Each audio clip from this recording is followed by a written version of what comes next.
intimidasi rakyatku. Hei tentara, jangan lagi intimidasi rakyatku.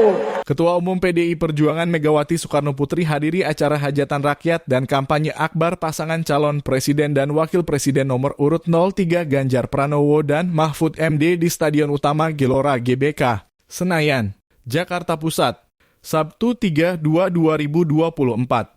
Dalam pidato politiknya, Megawati menyinggung soal dugaan adanya intimidasi yang dilakukan oleh aparat TNI dan Polri pada masa pemilu 2024. Di antaranya terhadap sejumlah kadernya seperti Aiman Wicaksono selaku juru bicara TPN Ganjar Mahfud yang terjerat kasus tudingan aparat tidak netral di pemilu. Kemudian Ketua DPC PDIP Gunung Kidul, Endah Subekti Kuntariningsih yang bersih tegang dengan sejumlah pria membahas aksi spanduk pemuda yang kritik Jokowi.